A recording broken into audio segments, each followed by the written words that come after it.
Hi everyone, today I'll be talking about my experience in Serbia now that I moved abroad again. I really wanted to share that so that you may have a POV on how I experienced everything. And while it was not glitter, but it was something good, to remember now that all the pain is gone. So yes. Hi everyone, my name is Dannie and today I'll be talking about my experience in Serbia, from why I chose to go there to why I'm eventually living there. And disclaimer, this is my experience that I have lived personally, so it's not intended to put like the Serbian to be seen in a weird way, or like just to make other people seem bad and then I'm the victim. So not at all. It's just that's something that I experienced, and as I said, good or bad, everything mixed together. So this is just my experience, how things went for me, raw things. So I'll start by saying why I chose Serbia in all the countries in Europe, in the world, because this is also one of the questions that I got asked when I was there. So first of all, why Serbia? Well, I graduated in 2021 and that was like after COVID, so it was like in October or something, and I was still a minor because in my country you can actually graduate as early as at 15 years old, and well, to me it was 16, but because of COVID, so we were studying during summer, so I turned 17. And yes, so I was 17 by the time I graduated, and therefore, because I was still a minor, I took a year off to learn English. And then after I learned English, I was now considering, oh, where should I go, because I would like now soon turn 18 and my English was ready. And well, when I was considering, because I speak French, my relatives were like, oh, you should go like to France or Belgium, but in my mind I would like, I'd rather go everywhere but France or Belgium. That's personal, but I just didn't want to go there. I was still considering a place that would be in Europe because I have lots of relatives in Europe, and I was like, oh, it's good also to be like kind of together and like meet up sometimes, but not being in the same place. First I was considering Switzerland, but then paperwork was really harsh, and especially because after COVID, like everything was getting slowly, especially financially for my parents. So this was something that we just like remove from the list. Also, I was thinking about the UK, but I was like, nope. Like this is something that I just like, no. And so the choice of Serbia just came through my mom's acquaintance. So it was their birthday, and when I asked my mom where they were from, she told me they were from Serbia. And I googled it and I was like, where is Serbia? And then I just found out that it was a country in Europe. I was like, okay, so Europe is not just like the West. I'm sorry, but like because I speak French, in our world it's kind of like, when we think about Europe, it's more like the French world, which is the West, or like the countries that are just like nearby to those countries like Italy and Spain. And I had no idea about Eastern Europe apart from Greece. I'm so sorry. So when I found out that he was from Serbia, I googled it, and the opportunity and the chance for me to go there to study was there. And it says that I could get it easily for the visas, just the way to saying. So I was like, oh, it is the chance, and there I could also practice my English. So my 18 years old self was like, let me go so that I can speak English. And I was like, okay, let me go there. And yes, that is actually how I chose Serbia, through my mom's acquaintance. And so my experience in Serbia, when I arrived, to be honest, I realized like how much I went through just after my family left, because when I went there I was with some family members, and then after like we did the paperwork, which was really hard. I don't know why, but it was really hard. They couldn't make it eventually, so they left, and others were just there for me to settle.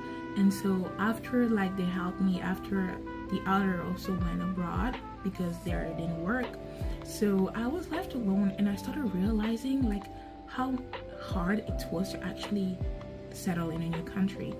And that being said, I'll just go fast, because when it comes like to paperwork, I did not get the study visa. Like I did not get the visa D. I went there on a visa C, because in my country, I don't know why they weren't giving visa D. I don't know, maybe it's hard or whatever, but I just didn't get it. And so I arrived in Serbia with a visa C. Fortunately, I had a Schengen visa, and also I went to the police explaining also my situation. Like it was at the airport, I remember.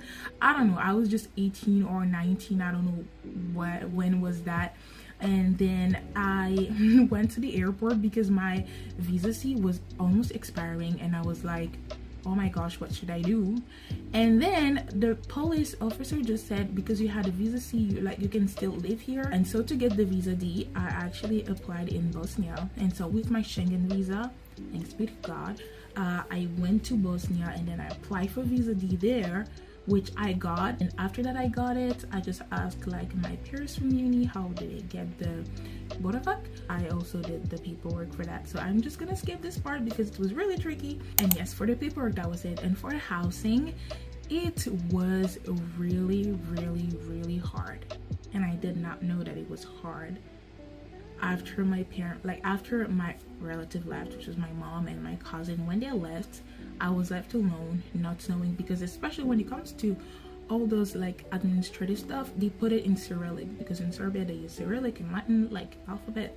So for these, it was all Serbian, and 19 years old me just figure it out. So for housing, and so there was just one app, Glassy, which was the one that helped me find the place where I was until I left this country. So I'm grateful. When my relatives were with me, we were sharing an apartment, and then when they left, because the apartment was too big and the rent was also too high for myself, so I moved again. And when I moved, yes, in 2023, so I stayed there. It's also something really painful. I'm talking like this as it was easy, but it was not. But yeah, this is also what happened. Like, to make it short, like, we were supposed to get help from someone, but this person didn't help us. So we ended up being in problems, but those problems were okay, like, to manage, in the sense that it was not like legally like a problem, so we could manage like everything. Eventually I found housing through Lalo Glass that I mentioned, and yes, I was set like till the rest of my academic years in Serbia. So after the paperwork for housing and visas and residence like went away, euphoria started. I was a student, and really when I was a student, I thought that this would be my life, that I could do this my whole life. You know, it was also my first time ever to be living abroad, and I was alone at 18, 19, and for me it was like, it's gonna be my life, like I can do this my whole life until, I don't know, I'm 100 years old.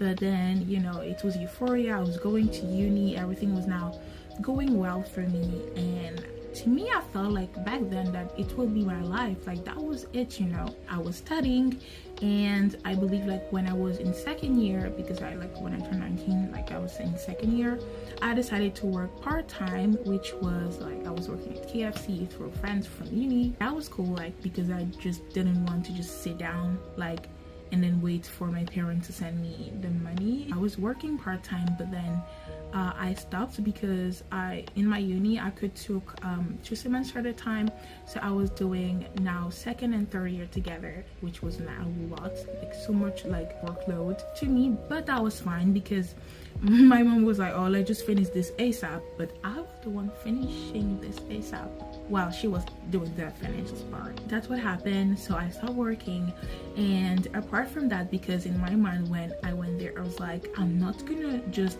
you know, study and do nothing. I mean, not working, but I was like, oh, I should do some activities, you know, just to socialize, to be with people.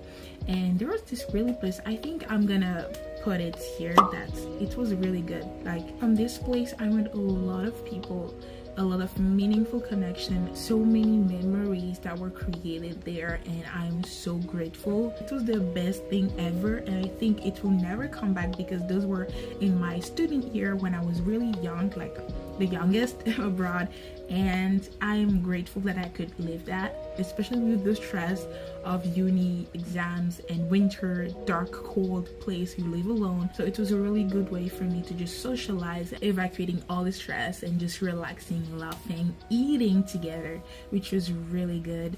And also another thing that I do, like I started dancing. I started with gymnastics first.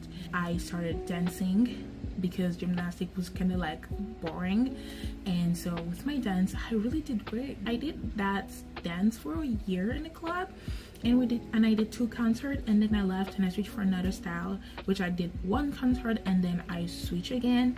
to another style for just 1 month, because that's like that period I was now like writing my thesis, so I didn't have much time, and I was also like moving.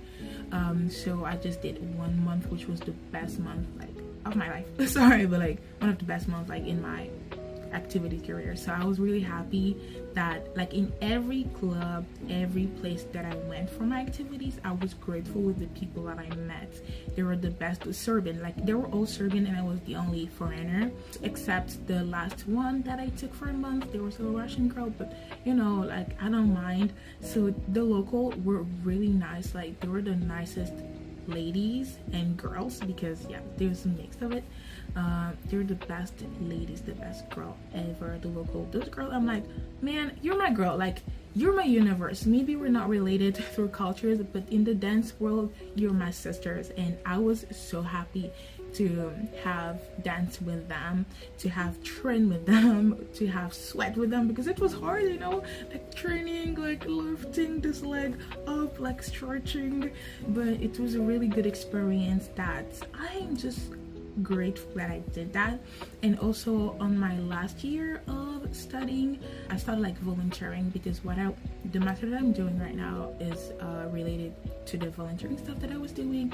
So I did a lot of volunteering, like a lot of them somehow, because I had spare time, you know, when I mixed the 2 semesters. Then I had just my thesis to write on a whole year, so I used out those free time to just volunteer, and it was really great. I had really good memory from that, and I'm so grateful that I got selected to do all of this, and that was amazing.